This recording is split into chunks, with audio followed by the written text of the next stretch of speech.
Olá pessoal, este aqui é o Buscando Saúde, uma produção da Dr. Play. Eu sou Thaís Lorenzo e aqui você vai aprender muito sobre saúde.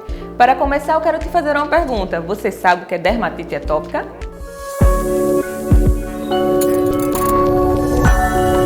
E para falar sobre dermatite atópica, nós estamos recebendo o médico dermatologista Otávio Lopes. Dr. Otávio, seja bem-vindo. Para começar, o que é a dermatite atópica? Bom, uma pergunta. Olha, a dermatite atópica é uma doença alérgica. Se nós fôssemos fazer um paralelo entre o que é essa doença alérgica, ela anda muito junto com a rinite, com a asma, e não é uma alergia específica a esse ou aquele produto. É uma resposta exagerada do nosso organismo a todos os alérgenos que a gente entra em contato, principalmente os alérgenos respiratórios. São alguns ácaros que a gente tem na nossa casa, nos ambientes que tem cortina, no ambiente que tem carpete.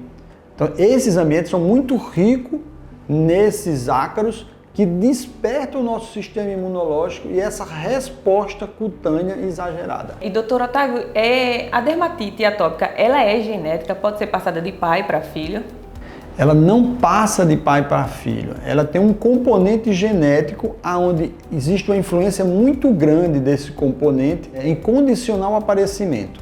Quer dizer, pais que são atópicos têm uma possibilidade muito maior de ter seu filho com atopia, com dermatite atópica. Quando um dos pais somente tem dermatite atópica, essa possibilidade diminui do filho ter dermatite atópica. Quando ambos os pais não têm a dermatite atópica, esse filho tem a menor possibilidade ainda de ter dermatite atópica. E quais são os sintomas? O principal sintoma da dermatite atópica para o pessoal é a coceira. A dermatite atópica geralmente inicia depois dos 3 meses de vida e vai aumentando até os 3 anos de idade, quando começa a diminuir na grande maioria das vezes. Mas a dermatite atópica ela pode se prolongar pela fase da primeira infância, pela fase da segunda e adolescência. E em algumas situações, em percentual pequeno de paciente, essa doença pode persistir também na vida adulta. E, doutor Otávio, eu acho que é muito importante a gente saber, é contagioso? Não, de forma nenhuma. Isso é bom colocar para as pessoas que como a dermatite atópica se caracteriza por manchas vermelhas, descamativas e pruriginosas no corpo, elas não são agradáveis do ponto de vista estético, passam muito essas pessoas por dificuldade de natureza do convívio social. As pessoas imaginam que aquilo possa ter algum componente de natureza infeccioso. Essas crianças, quando na fase da infância, sofrem muito no colégio, com brincadeiras desagradáveis de seus colegas. Essa doença não pega, não passa para ninguém, mas um ponto interessante, ela se agrava quando a criança está com estresse de natureza física ou emocional. Então a participação na melhora dessas crianças, dessas pessoas com atopia, passa além dele próprio que usar as medicações, pelo conjunto de todo mundo, em entender que essas pessoas têm um problema que precisa de nossa ajuda. Então é mais comum entre crianças e vai até a fase adulta, para que o pessoal que está em casa, que está nos assistindo, possa ficar claro assim para eles também. Thaís, ela é uma doença que se inicia geralmente na infância e pode se prolongar pela vida adulta. Na vida adulta, ela diminui bastante a incidência. Certo? Às vezes, a pessoa começa com dermatite atópica e na medida que ele vai crescendo, ele vai tendo uma mudança do comportamento da atopia. Deixa de ser dermatite atópica ou às vezes acrescenta no caminhado a rinite e a asma.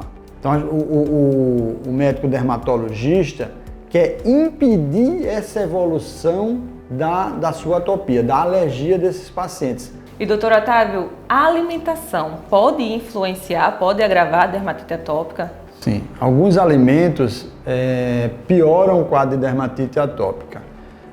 Tem alguns testes que são realizados para a gente diagnosticar aquele alimento que está mais relacionado com o desencadeamento das crises de dermatite atópica. Mas um ponto muito importante disso é o próprio paciente, ou a mãe do paciente, ou os familiares do paciente perceberem essa relação e a gente então diminuir ou suspender o uso de determinados alimentos.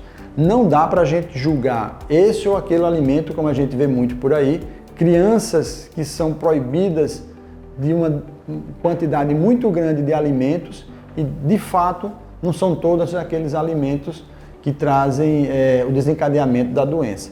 Então a gente precisa colocar o paciente no devido lugar. Olha, é preciso ter restrição. Vamos ter restrição específica voltada para aquele alimento que desencadeia teu quadro. E para uma mãe que descobriu hoje que o filho tem dermatite atópica, para tranquilizar ela, tem cura, doutor Otávio?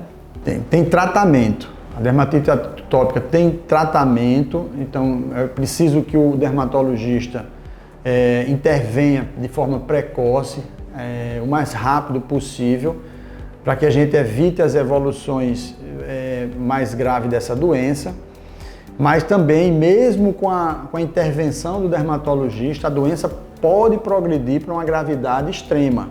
E a qualidade de vida dessas crianças e dessas pessoas com dermatite atópica cai bastante. Mas nós temos hoje intervenção terapêutica que consegue reverter mesmo os quadros mais graves. Mesmo os quadros mais graves. Então o que é que tem que colocar em mente? Eu tenho como intervir e modificar a evolução dessa doença. Esse é um ponto. A cura. Muitos pacientes se curam ao longo do tempo. Não estou a medicação agora para ele tem um tempo certo de terminar a medicação e está curado. É o tempo que determina a cura. Na grande maioria, 80% deles, eles ficam curados dentro dos primeiros 3 anos de doença. Alguns se prolongam um pouco mais e outros se prolongam ainda muito mais pela vida adulta.